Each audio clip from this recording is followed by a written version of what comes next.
everybody here. I am really excited today. We were preparing for Sukkot and our trip, and I need to get a update for you guys on our garden and show you guys a little bit what's been going on our end here at Zephy's Homestead, and give you guys a little bit of a garden tour this morning because we're preparing and getting things ready, and it's a glorious day here in North Idaho. All right, I am laying down cardboard, as you can tell, along my fence line. Haven't quite finished it yet. I'm hoping when we get back I'll be able to finish the other side here, which I'm not going to take you guys on because it's a big, long cavern down there and I don't want to fall. But these are all of our raspberries. Oh, you guys, we're going to have a glorious berry season. My blackberries here are starting to come up. That guy down there in the fence, no idea what it is. Came last year and it's just still growing, and as you can see right about here, there is something in there. Pumpkin squash, who knows what, but it's edible. It'll be good. This actually was taught to me by another homesteader up here that suggested I use the downhill part of my property, see our road there, and start using it for growing, except for the fact there's so many weeds here. Instead of me trying to pull all these weeds one by one, which some of them are medicinally used, right? I want to make sure I'm not pulling the stuff that I don't want to pull, and start laying cardboard down so that I could actually kill the weeds, so to speak, and by spring of next year they won't have gone through the snow and grown. So the berries are doing well, and my sunflower here popped out of nowhere. I visit this little one every time I come out. You guys haven't seen the outside part of the garden, so I thought I'd give you a grin. Wild rose bush that my daughter does not want to take down because, as you can see, oh, these are medicinally awesome. These little berries here are prime. So I get a better shot here. Oh, yeah, look at them grow here. Let's see. So there is the outside of the garden. Hello, Mr. Resh, buddy. I'm going to show you guys what I just put down. A row here of garlic. I'm going to do another row here. My beans are, they're doing all right. I'm not too sure I'm going to get many at all. I did put our grapes down for the winter. I had to put them somewhere because they're going to outgrow those pots, and I don't want to lose that part.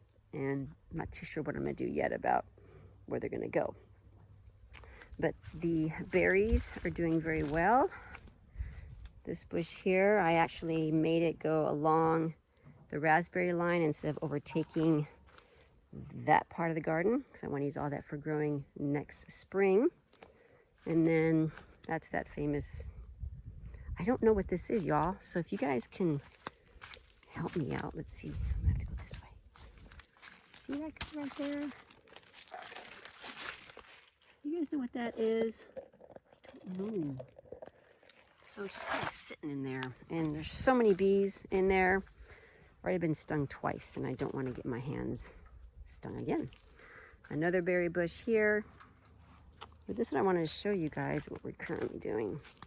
So the lady that I get my raw dairy from, she has some amazing compost that the majority of it is in my berry bush. Oh, well, hold on real quick. Got a couple of pumpkins left, right? And the arugula is just amazing. My daughter planted some arugula, and I got a couple cilantros here. Let's taste it. That's tasty. All right, so as you guys know, this was all grown with vines of, not vines, but butternut squash and pumpkins and whatnot. I harvested all that we had, but there were too many cross squashes, and I'm not doing that. And so we took a bunch of manure that I got from my friend with our raw dairy, and I laid it all down here. I'm going to put some hay. And then next year, hopefully I'm going to put more greens on this side. One of the reasons was because Sidon's pen and Rush's pen, or Rush's pen and Sidon's doghouse are right here. And she wasn't fond of all the bees, and that's why she hides in her doghouse. And also to kind of get away from Rush. So I'm going to take this part of the property. I'm going to turn it into, I think, more greens.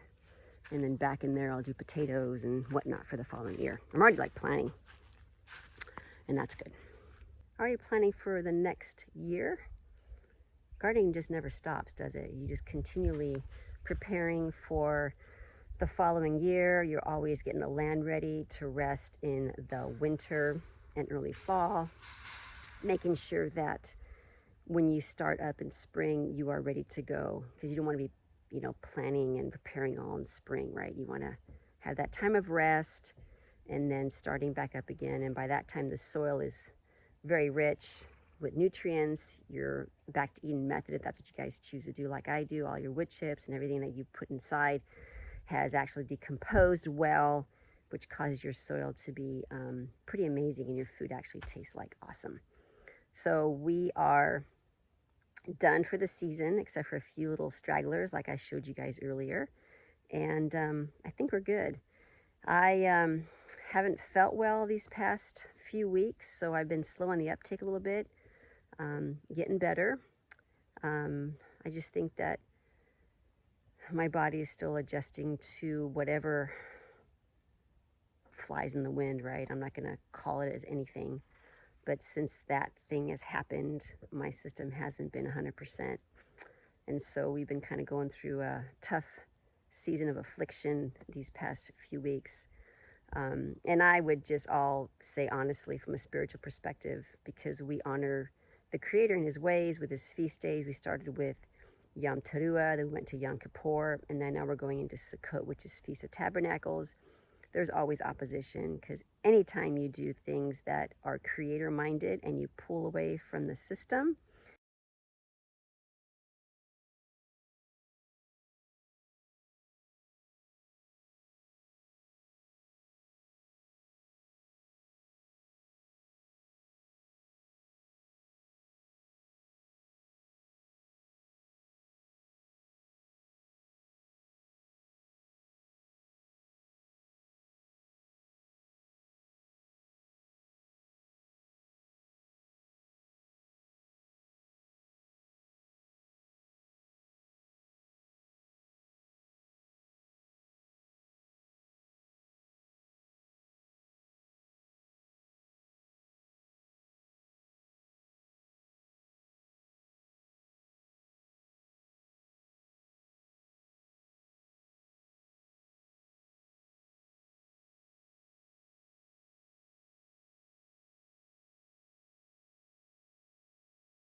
yes, wood.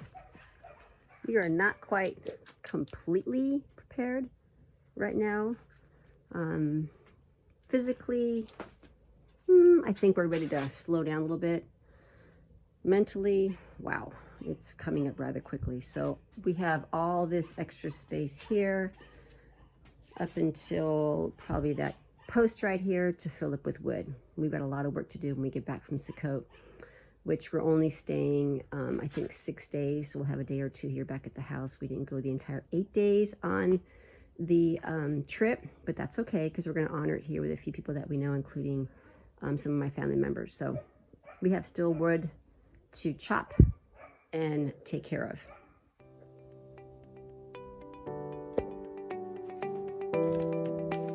All right, Rish. Alrighty. Have a blessed day, y'all. Shalom. Shalom.